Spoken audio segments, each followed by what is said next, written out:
Wednesday's Talking Reds. It's the morning after the night before, and it is in association with Tokyo Time, as always. I'm Josh Sexton, joined by Rob Gutmann.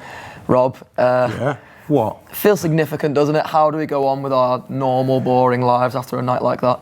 And I'm taking, like Liverpool seeing out the game last night, I'm taking today in stages. I don't want to overtax myself. Taking every small thing I achieve in my working life as a minor victory. To be honest with you, I'm actually really, really tired. I didn't go to bed that late, but I woke up at 4 a.m, remembered what had happened to us, and I had to get out of bed, go downstairs on my computer and watch the game again, because I'm a kid. Sorry, everyone. How many times have you watched the highlights today? I feel like BT Sport seems to have shown about 9 different highlights packages, and I've consumed every single second of every single one. Oh, I haven't seen those. I think I've honestly done about 45 minutes of highlights this morning. Oh, I'll have to do that. Can I go now? No, I went through LFC TV Goes, all their bits, like interview with Virgil, interview with Andy Robbo, interview with Klopp, Ginny's second goal from this angle, the highlights package, all of it. Go on, test me. One of the things that stood out to me, Rob, after the game, from speaking to people, you know, walking into Hotel Tia and seeing everyone's lovely smiling faces and embracing all of your mates, having a big game of mates, as John Gibbons would say, was that there was a lot of our fellas, and I'm including my own dad in that, who I was with last night, who lived through St Etienne and all those sort of great European comebacks that you hear. They're almost fabled when you're my age and you've not seen them, and you think, oh, long do we hark back to them days. But there's still a Liverpool team now who seem to be surpassing them achievements. Yeah, definitely. I mean, I just missed St Etienne, but everyone around me, the older fans, were talking about it. I mean, I've seen the footage, and there's obviously a very dramatic night, and it's the quarter-final before Liverpool go on to win their first ever European Cup. But you know what, after that, my main sort of youthful memories are in the 80s, where we go on to win another 3 European Cups and get to another final.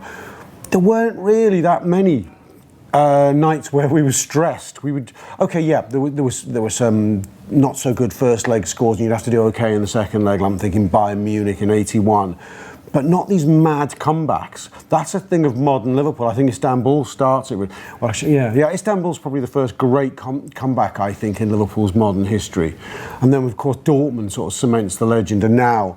The interesting thing is, from here on in, nobody will ever feel safe with any kind of lead on us ever again. Because I wrote us off last week. I did the post-match pint, and Neil and Steve Graves were going, you know, you never know, we've played well. I went, stop it, just stop this. We aren't coming back, forget about it. And on the morning of the game, we knew Salah and Firmino out. There was no chance. Yeah. I remember reading your preview words before publishing them, and it seemed as though we'd lost all hope. You'd lost all hope. To be honest, I thought you were crying it in for a second. I thought he's doing a good job here. I know he'll have his bets on. Rob Gutmann's going to bring us through this like James Milner. I was betting against it. Well, exactly. Well, yeah. Well, I did. Oh God, I was on my betting app in the last 10 minutes going, if we let this slip now, I want compensating. It's just my little controlling mechanism. Yeah, I lost quite a few bob last night. Yeah. And you mentioned the interviews with the players after. One of the things I loved seeing was I think it was Suarez. I've not seen the footage back actually, but I think it's Suarez who actually causes Robertson's injury, causes him to go off, and then he's asked about it after the game, saying he left one on you there, didn't he? And then Robertson went, yeah, there was only one of us in the final, and that's what I sort of love about this Liverpool side, and I feel like you saw a lot of it last night. Is that they've been accused of not having that sort of needly streak in them, not being bastard enough, I suppose. But last night there was loads of it. You seen Gini Wijnaldum pushing lads over, you know, to make them go down, pretend they had cramp in the late stages. It seemed like this was a Liverpool side who've learned from the sort of the mistakes. They've learned from the PSGs and the Barca they've played, and they've grown that gnarly side to them now. Yeah, there's a clip of, I don't know who it is, one of our lads giving Messi a slap on the back of the head. Yes, Robertson, yeah. Is that Robbo doing that? That's really, really good. And Messi looks like, what the heck? Nobody does. I'm Lionel Messi. Yeah, it was good. As it went into those last 5 or 6 minutes, I was screaming at the players as if they were going to listen to me.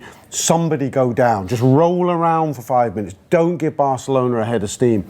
And we kind of did that a little bit. Yeah. And then we got it in the corners. We score on 79 minutes. So it's quite a long time to go, and it's 5 minutes of injury time added on. So I'm doing the maths. That's 16 minutes of sweating we had to go through. It seemed like an eternity. But I don't think they lay a glove on us, do they, in that phase, really? Not really, there's no big scare. I think Messi might have a near post shot, I don't know, but nothing I can recall. Yeah, absolutely. Well, I mentioned at the start this in association with Tokyo Time today. If you don't know who they are, here's John Gibbons to explain a little bit more about them. Tokyo Time are partnering us throughout this season, sponsoring Talking Reds, and we're delighted they are doing so. They are a premium headwear company based here in Liverpool, but represented throughout the world. Here's a really cool video that made the shows a little bit more about what they're about. They're supporting us this season, so make sure you support them. Perfect.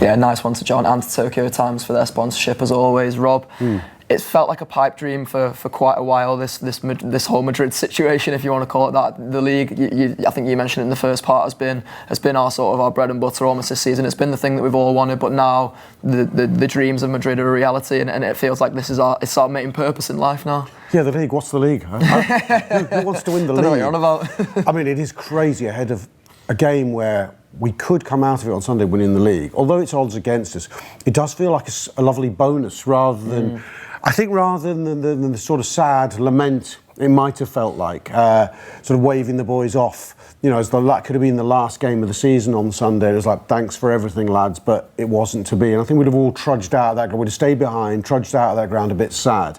Now, okay, you know, we still want to win this league, and it is still unlikely that we do. But it wouldn't be the strangest thing that's happened this week now. I now am believing that most things are possible. So yeah, I mean, I wish, it's a strange unreality because we need Brighton to do something. So we can't, we can't pull the magic off. We have to actually assume we literally have magic in us that we can sort of project onto Brighton to get us that result. Of course, we have to do our own business, and we're walking wounded and all that sort of thing.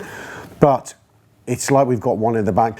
And do you know what? The weird thing about Barcelona was, it was dawning that we were beating a Barcelona side, and then there was a realisation, actually, no, beating them does something. It gets you through. And then I realised we're getting through, I thought, and that means we're going to have this wonderful night in Madrid. I thought, that's a great thing. And then you think, we can bloody win this.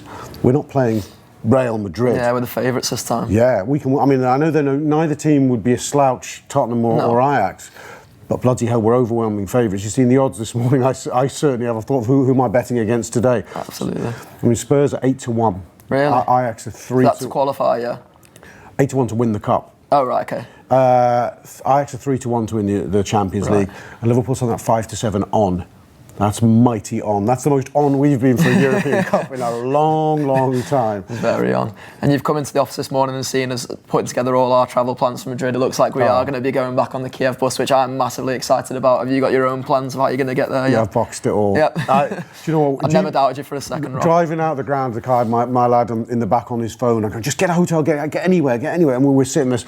I went from being deliriously happy to really stressed that we had to. There's this ticking time bomb of hotel rooms being booked out, flights going, but just about got it all done.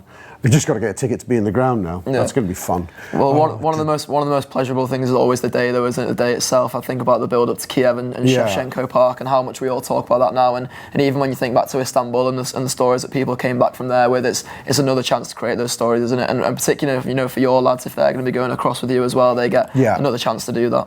Yeah, it's going to be unbelievable. I didn't go to Kiev last year. There was issues. I couldn't get my little lad out of school. The number of days it would have taken. But it's beautifully in half term. It's near enough. It's Madrid. I mean, I think because it's so handy, I think there's going to be an enormous amount of Liverpool fans who will go there ticketless, just have a lovely time in Spain and watch it in bars over there. I think the resorts of the southern coast of Spain will be just full of Reds who didn't get a ticket as well. Who'll peel off the day before, sorry, we haven't got a ticket, let's go to Benidorm.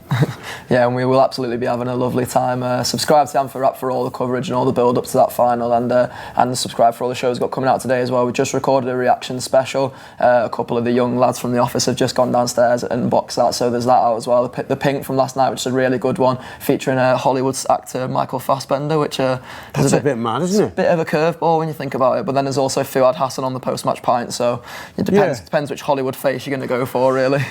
Yeah, who knew he was a top Red? And Michael Fassbender. I didn't, to be honest. No, but that is all we have time for on Talking Reds today. Nice one to Rob, and up the Reds,